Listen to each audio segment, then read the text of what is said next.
하나님의 말씀은 레위기 24장 10절부터 16절까지 교독하겠습니다.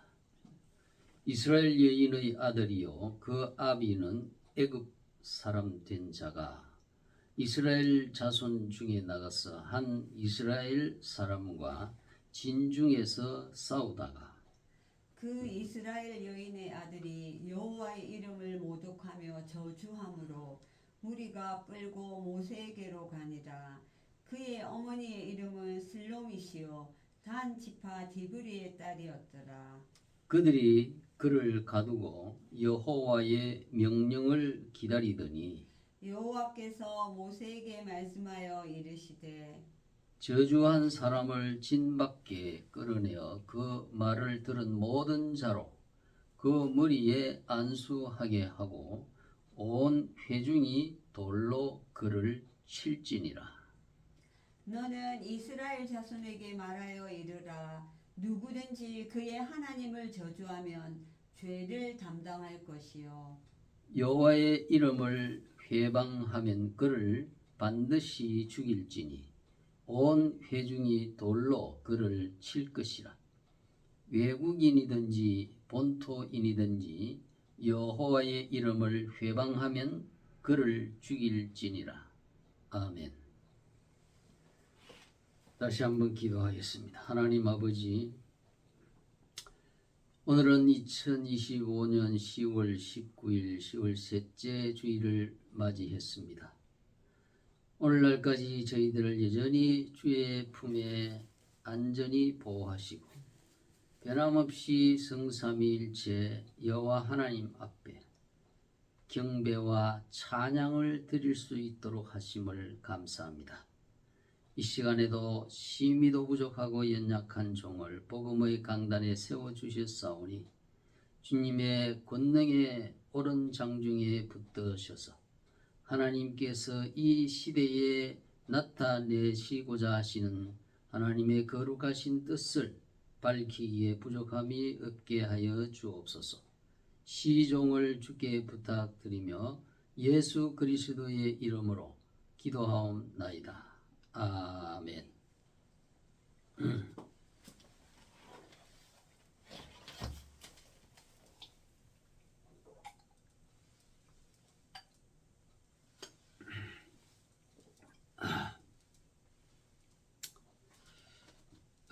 오늘은 레위기 강해에 계속 이어서 24장 10절에서 16절 사이에는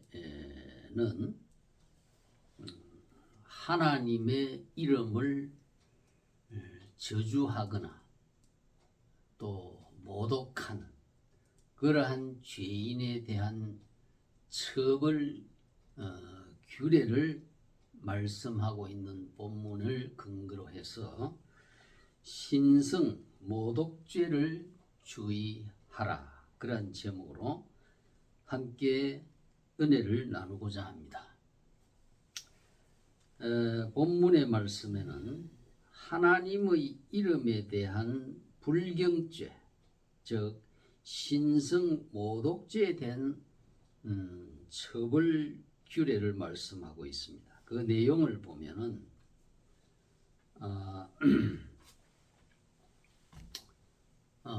여인은 유대인 여인이요 남편은 애굽 사람 사이에서 난 아들이 있었습니다. 그러니까 혼혈족이라 하겠죠. 그래서 이 아들이 이스라엘, 그러니까 순수 혈통인 유대인과 싸우다가 홧김에 하나님의 이름을 저주하였습니다. 공중들이 다 그 싸우는 광경을 보고 있는 그 회중들 앞에서 감히 하나님의 이름을 저주하여서, 하나님의 이름을 저주한 것은 엄청난 죄에 해당됩니다. 그래서 유대인들이 이 사람을 붙잡아서 가두어 두고 이제 모세에게 보고한 후에 하나님의 그 처분 명령을 기다리는 것이었습니다. 얼마 후에 하나님께서 모세에게 대답을 하십니다. 누구든지 하나님을 저주하면 죄를 당할 것이요 여호와의 이름을 회방하면 그를 반드시 죽일지니 온 회중이 그를 돌로 칠 것이라. 외국인이든지 본토인이든지 여호와의 이름을 회방하면 그를 죽일지니라. 그렇게 말씀을 하는 것을 볼 수가 있습니다.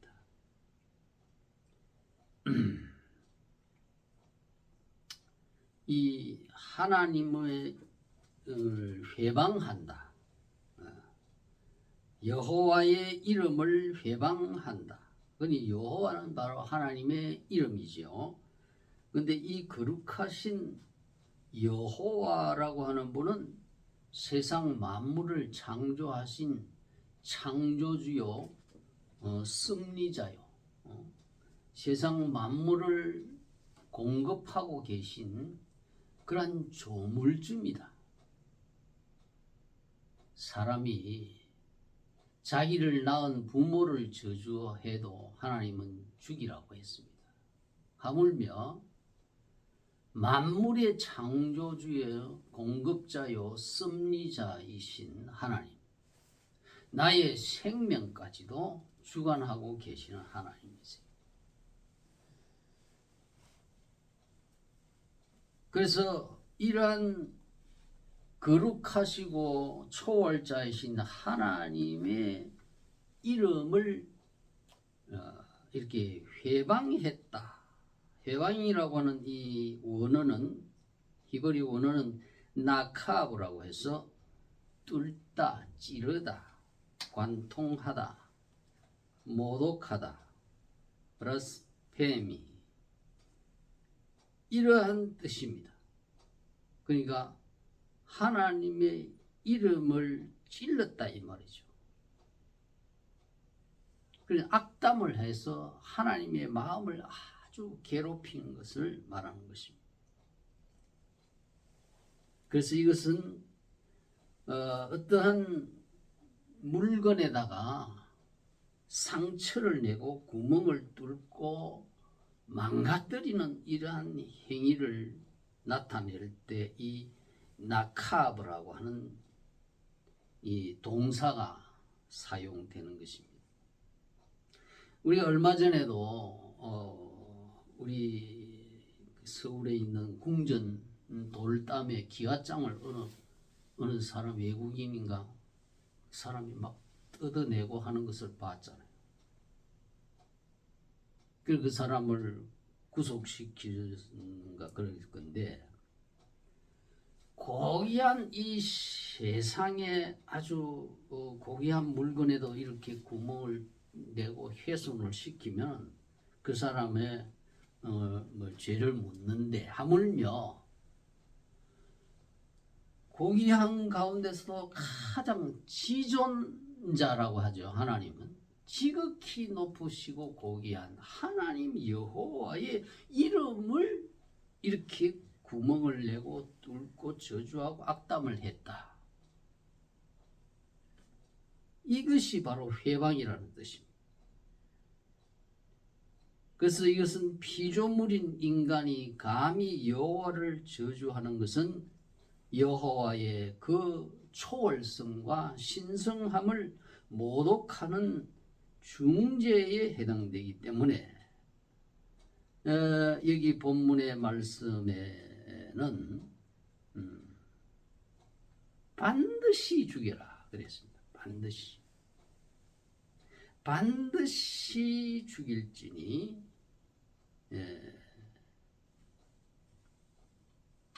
이 반드시 죽이라는 말이 원어에 보면은 이 사중으로 나옵니다. 사중 강조해서 반드시 죽이라는 두 번 나오고, 또 돌로 칠지니라 그랬습니다. 그래서 돌로 치고 반드시 죽이고라고 하는 이 말이 사중으로 강조가 돼. 사중 강조, 이중 강조도 아니고 사중 강조. 이것은 신성 하나님의 이름을 모독하는 죄에 대한 그 형벌이 얼마나 무서운고 무거운 것인가 하는 것을 나타내고 있는 것입니다. 하나님의 이름을 함부로 뭐 장난삼아 뭐 누구 이웃집 뭐 강아지 새끼 저주하듯이 그렇게 해가 되겠습니까? 그래서 옛날에 BC 7세기경에 아수르 제국에 이와 같이 하나님의 이름을 아주 조롱했던 불신 왕이 있었습니다. 그 사람은 아수르 제국 시대의 산헤립 왕이라고 하는 자였습니다. 그 히스기야 유대 나라의 왕은 히스기야 왕이죠.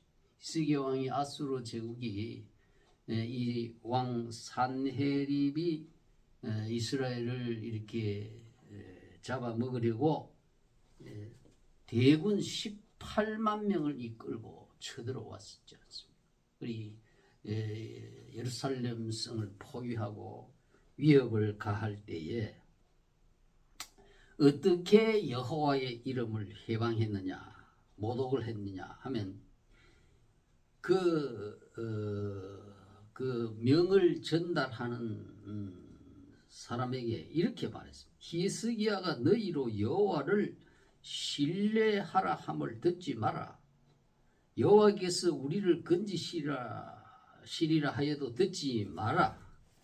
열국의 모든 신중에 누가 그 땅을 내 손에서 건졌기에 여호와가 예루살렘을 내 손에서 능히 건지겠느냐. 이 하나님을 아주 가볍게 여기고 하나님의 이름을 함부로 불신자가 이렇게 거론하면서 하나님에 대해서 아주 능멸하고 무시하고 가볍게 여겼다 그 말이에요. 이것은 하나님을 여호와의 이름을 회방한 죄입니다.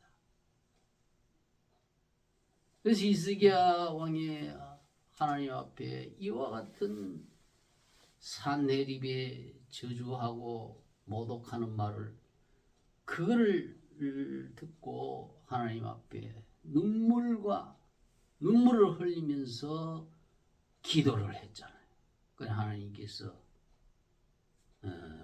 이 선지자 이사야를 보내가지고 그렇게 하나님의 이름을 모독한 이 산헤립은 내가 반드시 처형하겠다. 그래서 그날 밤에 산헤립 왕의 대군 아수르 제국의 대군 18만 명이 그냥 전부 다 시체가 돼버려요. 그리고 자기 군사 18만 명을 잃고 얼굴이 뜨뜻하게 홍당무가 돼가지고 돌아가는 이 산헤립 왕이 자기 고국에 돌아가서 그래도 자기가 섬기는 그 우상 앞에 가서 우상신 앞에 가서 절을 할 때에 자기의 부하들 2사람에 의해 가서 암살당해버려요. 이것은 여호와의 이름을 함부로 해방한 자에 대한 그 결과가 얼마나 끔찍한 것인가, 그것을 단적으로 보여주고 있는 것입니다. 여기 15절에 보면 누구든지 자기 하나님을 저주하면, 누구든지라고 하는 이 말은 이시라고 하는 히브리어인데 사람이라는 뜻입니다. 어떤 사람이든 막론하고, 응? 뭐 유대인이든지 외국인이든지 애굽인이든지 뭐, 응? 그 신분의 어떤 그 여부를 불문하고 사람이 그렇게 했다면 다 하나님에 의해서 이 사형을 당하는 대상이다 하는 것이. 이 16절에 보면은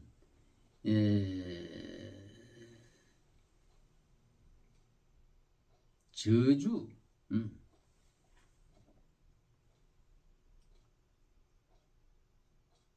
14절에 저주한 사람을 짐밖에 끌어내어 그 말을 들은 모든 자로 그 머리에 안수하여. 이 말을 들은 사람들이 전부 다 이 죄인의 머리에 안수를 해라. 안수. 이 자기의 죄가 자기 머리로 돌아간다는 뜻입니다. 이 안수한다는 것은. 그리고 이 저주라는 말은 히브리어로 칼날인데 하나님의 이름을 칼날이라고 하는 이 말은 사소하다, 보잘것없다, 가볍다, 하찮다. 하나님의 이름이 그렇게 논의될 것이 아니라는. 하나님의 이름이, 여호와의 이름이 어떻게 하찮고 보잘것없고 가볍게 취급해가 될 것입니까? 하나님은 온 세상 만물을 창조하신 창조주 아닙니까? 조물주 아닙니까? 여호와의 이름을 모르는 이 세상에서도, 옛날 우리나라에서도 경천애인이라고 하는 말이 있습니다. 경천. 이 사람들은 뭐 막연히 여호와의 이름을 몰라도 하늘이라고 하는 존재에 대해서 존경해라, 공경해라는 뜻으로 경천 그렇게 했습니다. 하늘을 공경해라. 그렇게 했는데 하물며 여호와라는 분은 막연한 그러한 하늘이 아니고 정말로 실제하고 계시고 지금도 이 온 우주를 통치하고 유지하고 관리하고 만물에게 생명과 호흡과 만물을 공급하시느라고 사도 바울이 증거하지 않았습니까? 만물에게 생명과 호흡과 모든 것을 제공하는 하나님. 그 하나님이 아니면 우리가 지금 순간적으로 숨도 못 쉬고 죽어요. 응? 만물에게 호흡을 준다 그러죠. 호흡. 숨이라는 거는요. 밥은 뭐 한 40일 안 먹어도 살 수가 있어요. 물만 마시고. 숨은 단 5분만 못 쉬어도 죽는 게 인간이에요. 산소가 없습니다. 그럼 만물에게 생명과 호흡을 주시고 만물을 주시는 그 하나님에 대해서 하찮다, 보잘것없다, 가볍다, 아주 하나님을 멸시하고 무시하고 갈보고 이런 게 바로 저주, 칼날이라. 칼날, 사소하다. 그래 하나님을 이렇게 사소하게 취급하니까 그 하나님의 그 입으로부터 나오는 말씀을 존경할 수가 있겠습니까? 하나님 자신을, 존재 자신을 이렇게 하찮을 것 없이 여긴단 말이에요. 그래서 이것은 하나님을 멸시하고 하나님을 멸시하고 경멸하고 조롱하고 욕을 하는 것을 말합니다. 하나님께서는 세상의 왕이나 이러한 지도자들에 대해서도 함부로 저주하지 말라 그렇게 했는데 만왕의 왕이신 여호와를 어떻게 인간이 저주할 수가 있겠습니까? 그렇기 때문에 여호와를 저주하면 반드시 죄를 당하게 된다는 사실을 우리 인간들은 알아야 되는 거예요. 여기서 15절에 보면 자기 하나님을 저주하면 죄를 당할 것이요. 자기라고 하는 이 말을 한번 보세요. 자기 하나님이에요. 하나님은 믿는 자나 안 믿는 자나 자기 하나님이에요. 왜 자기 하나님입니까? 자기 목숨을 탄생케 하신 창조주라 이 말이에요. 창조주 아버지라 이 말이에요. 모든 만물의 아버지라 이 말이에요. 이 자식이 자기를 낳은 부모를 얼마 전에 우리 한국에서 이런 일이 생겼어요. 자기 부모를 때려 죽이고 그 형을 때려 죽이고 자기 부모를 때려 죽이고 그 사람이 검사가 사형을 구형했어요. 사형. 자기 하나님, 자기를 낳았단 말이에요. 자기를 창조하고 세상에 출생하게. 그 하나님을 어떻게 저주할 수가 있느냐? 죄를 당할 것이다. 이 당하다고 하는 이 말은 나사라고 하는 히브리어인데 동사입니다. 가져가다. 자기 죄를 자기가 가지고 가야 돼. 왜? 자기가 지었으니까.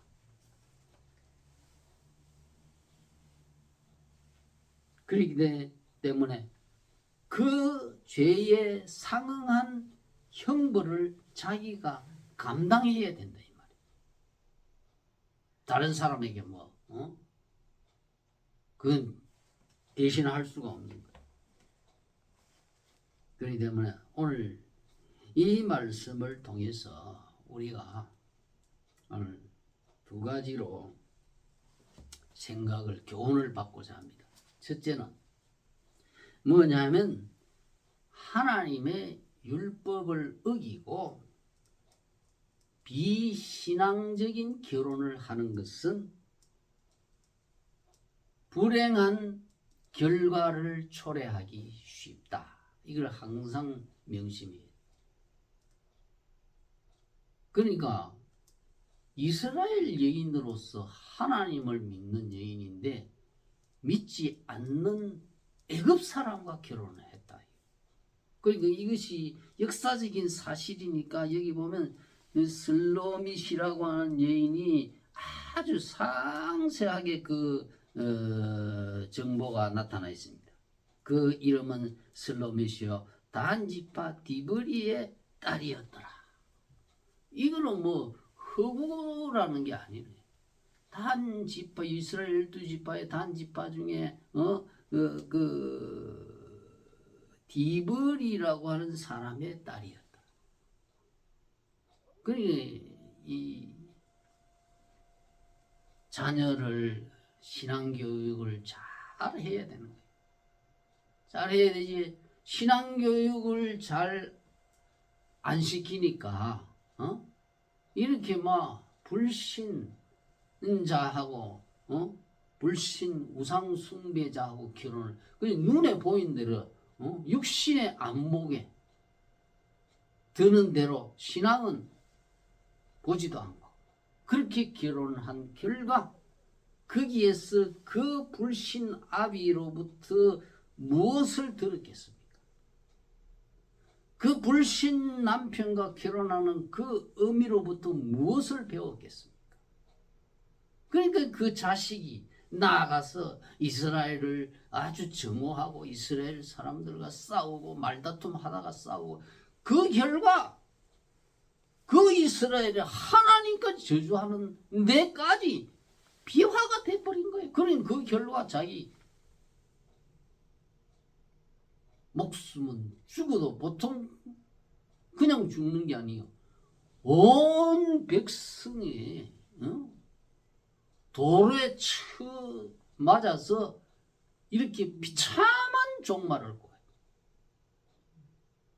보통 부모가 이렇게 부모보다 자식이 먼저 죽는 것도 그 아주 불효막심한 일인데, 그 부모보다 앞서서 이렇게 죽는 그 자식을 볼 때에 그 어미의 마음이 얼마나 고통스럽고 그 아비의 마음이 얼마나 괴로웠겠습니까? 그러니까 이러한 이 역사적인 사건들, 이것은 오늘날 또 우리에게 중요한 교훈을 줍니다. 불신한 결혼 상대자를 구할 때에 불신자를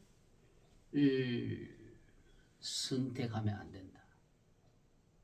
물론 불신자라도 내가 전도해가지고 예수를 믿게 해서 그렇게 결혼하는 것은 괜찮지만, 아예 이 신앙을 안 보고 그냥 이렇게 했다가는 그 삶이 아주 고달픕니다.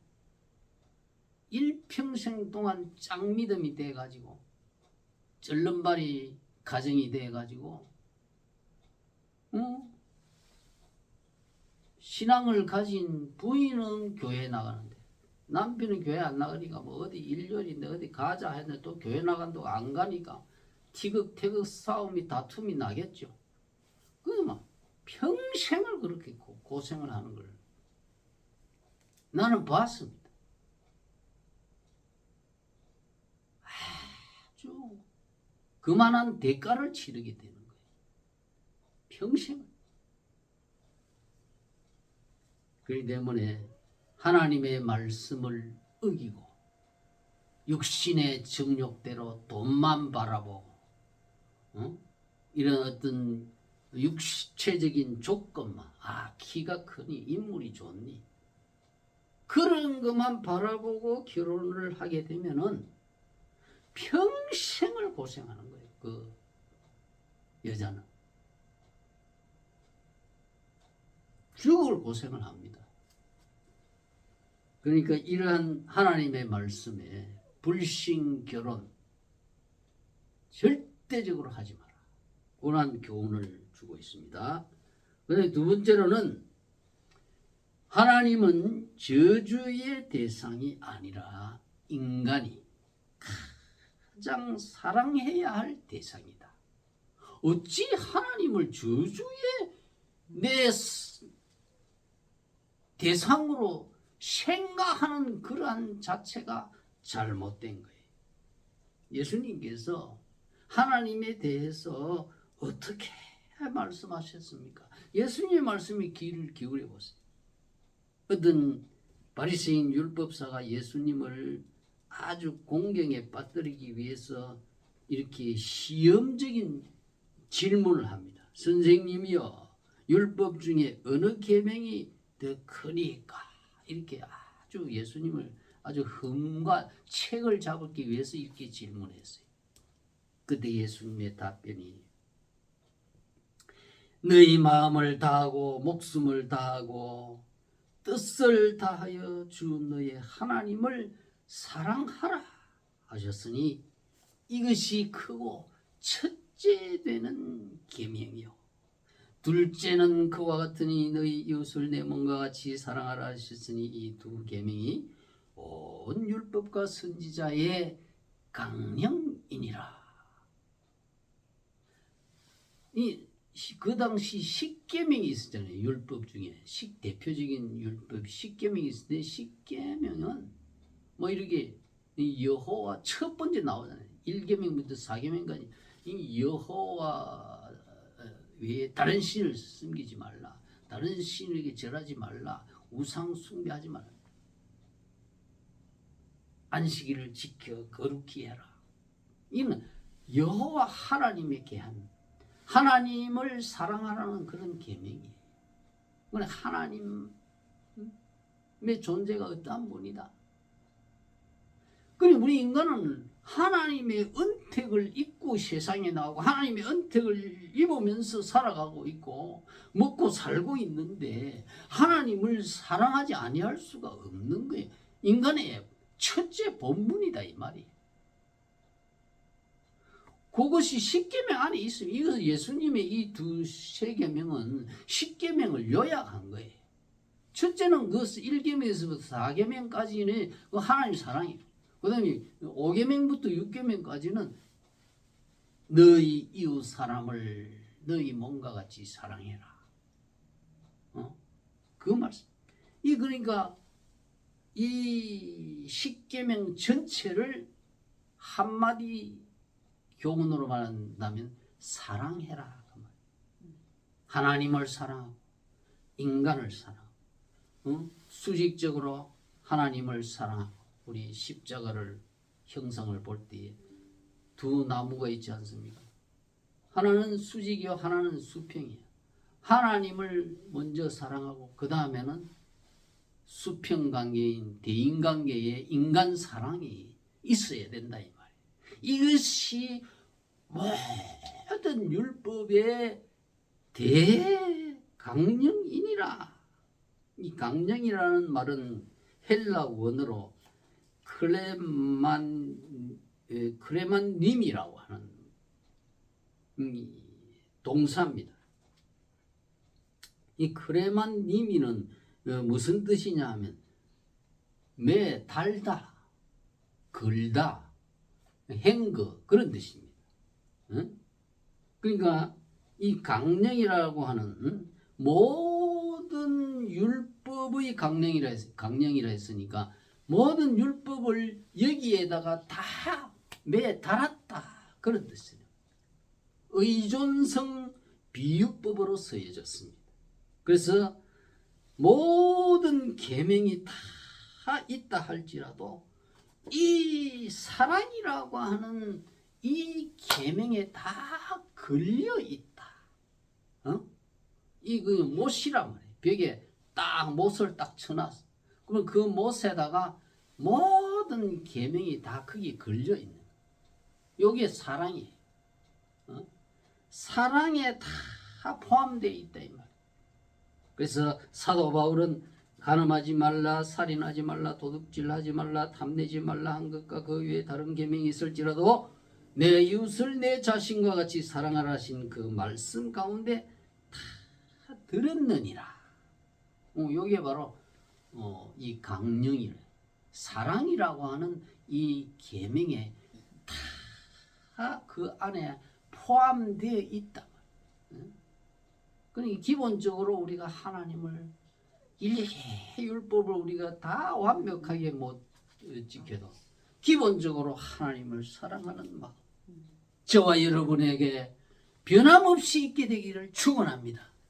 기본적으로 우리가 일일이 착한 일 다 못하고 그래도 기본적으로 내가 내 이웃을 내 몸과 같이 여기고 사랑하는 그런 마음을 가지고 있게 되기를 축원합니다. 그러면 크게 큰 범죄의 죄악에 빠지지 않는다 그 말이에요.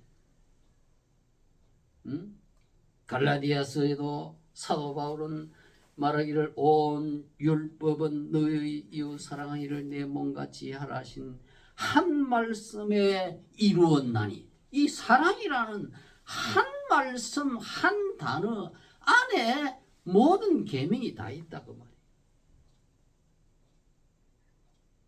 그러려면 우리가 하나님의 이 사랑은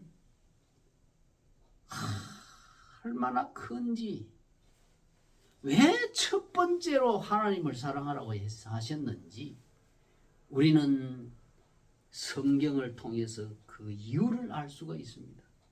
시편 104편에 보면 내 영혼의 여호와를 송축하라. 여호와 나의 하나님이여 주는 심히 광대하시며 존귀와 근위를 입으셨나이다. 심히 광대한 하나님은 심히 크시다 이 말이에요. 크시. 저 하늘을 우리가 끝을 모르잖아요. 광대하시다고 하는 것은 넓다 그런 뜻, 크다 그런 뜻이. 하나님이 지으신 하늘도 하나님보다는 적은 피조물에 불과한 거예요. 그 하늘도 모르는 인간이 어떻게 그 하늘보다 더 크신 하나님을 이렇게 가볍게 여길 수가 있느냐? 그거는 너무나 모순되지 않습니까? 너무나 무지몽매한 그 반로가 아닙니까? 그러나 올바른 신앙을 가진 인간이라면 이렇게 하나님은 심히 광대하시며 존귀와 근위를 입으셨나이다. 여러분 존귀하시잖아요. 하나님은. 하나님같이 귀한 분이 어디 있습니까? 하나님같이 높고 거룩하고 존귀하고 사랑 많고 그 능력과 그 지혜가 그렇게 많은 분이 어디 있습니까? 여러분 성경을 안 읽으니까 그걸 모르는 거예요. 성경을 읽으세요. 성경을. 근위를 입으신 거예요. 하나님이 한번 하나님의 음성을 한번 바라면 하늘이 우리 여름에 비 올 때 천둥 우레 번개 치는 거 들어봤잖아요. 거기에 그 근위와 그 능력과 그 위험 앞에 인간은 안 믿는 데라도 벌벌벌 뜨는 거예요. 번개가 바박 칠 때는 그냥 막 벌벌벌 뜨는 안 믿는 자라도. 주께서 옷을 입은같이 빛을 입고 하늘을 휘장같이 지시며 물에 자기 누각에 들보를 얹으시며 구름으로 자기 수레를 삼으시고 바람 날개로 다니시며 바람으로 자기 사자를 삼으시며 화염으로 자기 사역자를 삼으시며. 여러분 태풍이나 이런 토네이도 이 다 바람 아닙니까? 이 산불이 이렇게 일어나는 거 번개로 인해서 산불이 나는 거지. 인간이 어떻게 그러한 재앙들을 감당할 수 있습니까? 그러한 근위와 위험 앞에 인간은 겸손해져라 이 말이에요. 땅에 기초를 두사 영원히 요동치 않게 하시고 옷으로 덮은같이 땅을 바다로 덮으시며 물이 산들 위에 섰더니 저기 크고 넓은 바다가 있고 그 속에 동물고 대소생물이 무수하나이다. 바다에 있는 식물, 해조류들, 생선들 이러한 생물들을 우리가 다 잡아가지고 먹고 살면서 그 하나님의 이름을 조롱한다. 이게 인간으로서 할 짓입니까? 그 하나님의 바다의 생물이 무수한데 그 바다에 대구를 명태 있잖아요. 명태 그 알이요 보통 한 40만 개 된다. 명태 한 마리 안에 들은 알이요. 그 명란이라고 우리 반찬으로 해 먹잖아요. 그러면 대구 한 마리에 들어있는 대구 알, 그거는 또 한 200만 개 된다. 그는 한 마리 한 마리가 그 알 하나 자체가 다 생명이에요. 그것을 그 만드신 그 분이 저절로 그 대구가 그 태어났고 그것이 뭐 저절로 진화해가지고 명태가 되고 이게 아니에요. 하나님이 종류대로 다 만드셨다.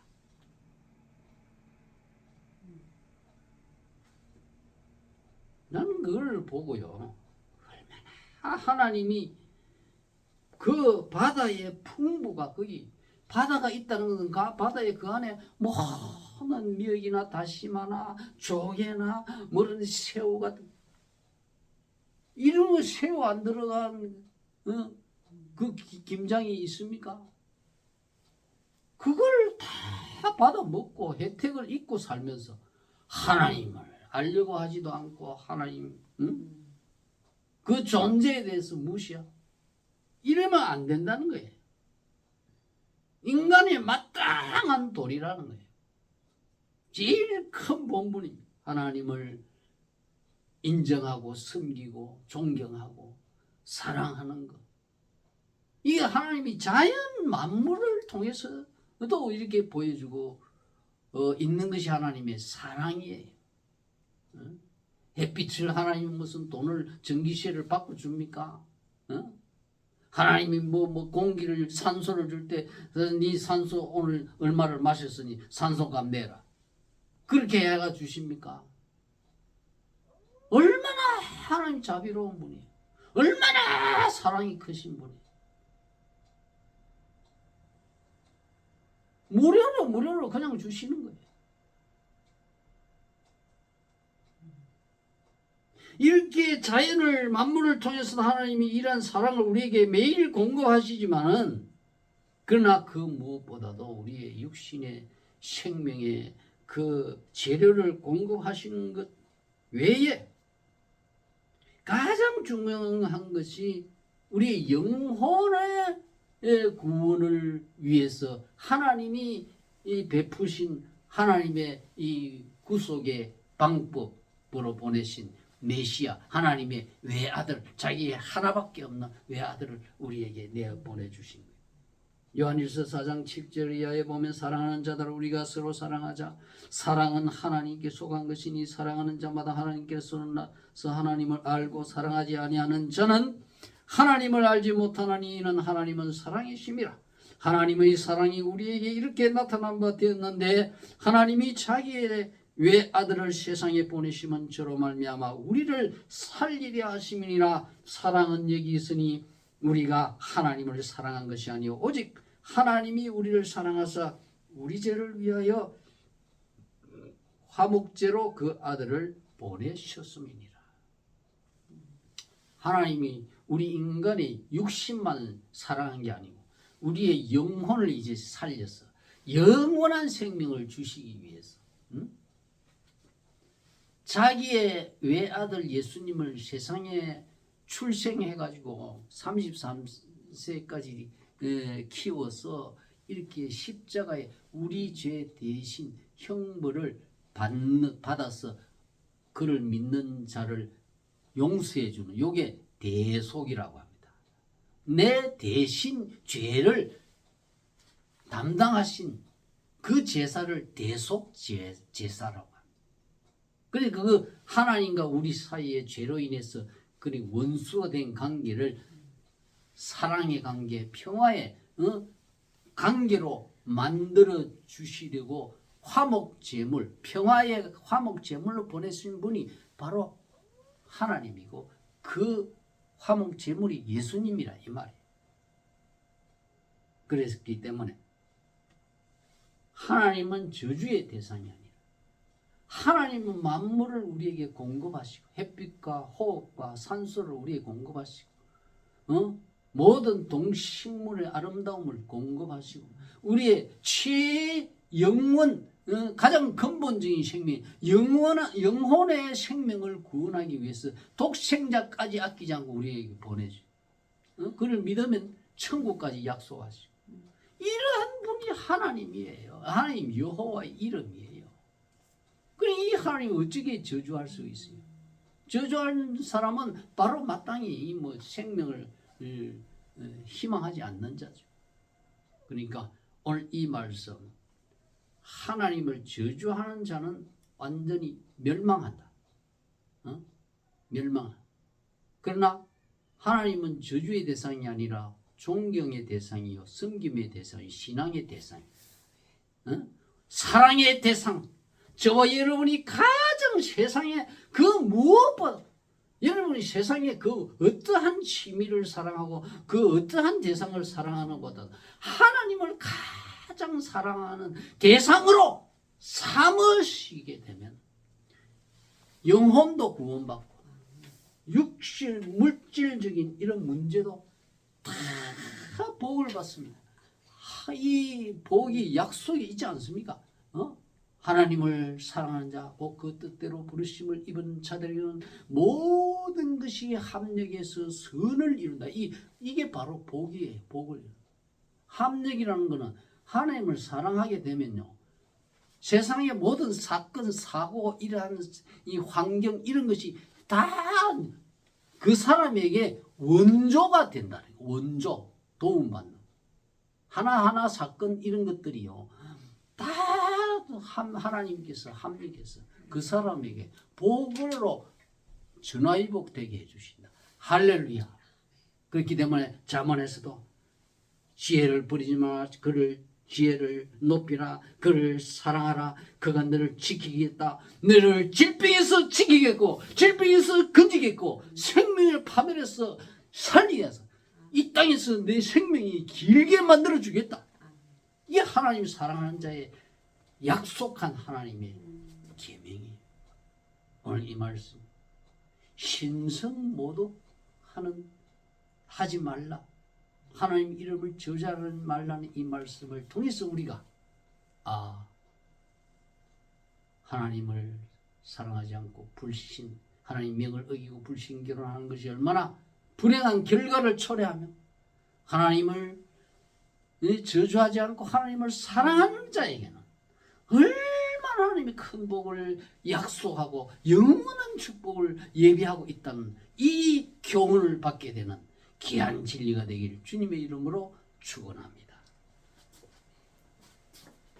기도하고 하나님 아버지 오늘 레위기 24장 10절에 16절까지 있는 이 말씀을 통해서 어리석고 무지몽매하게도 여호와를 저주하거나 회방하였다가 멸망당한 그런 사건이 우리에게 주는 교훈이 무엇인가에 대해서 우리는 깊이 성경을 근거로 해서 생각해 보았습니다. 절대로 하나님의 말씀에 순종해서 불신 자폰을 한 결과 그 가정에는 이렇게 큰 불행이 올 수밖에 없다. 그리고 우리 하나님은 이 무지한 사람의 그 말처럼 저주와 회방을 받을 대상이 아니라 모든 사람들이 존경하고 사랑하고 또 섬겨야 할 신앙의 대상이요 사랑의 대상이라는 걸 알았어.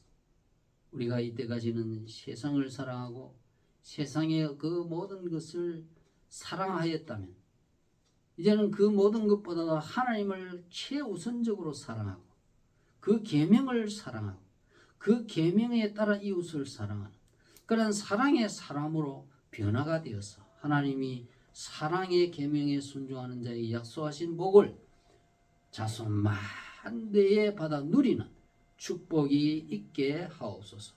이 모든 간구를 우리 주 예수 그리스도의 이름으로 간절히 기도하옵나이다. 아멘.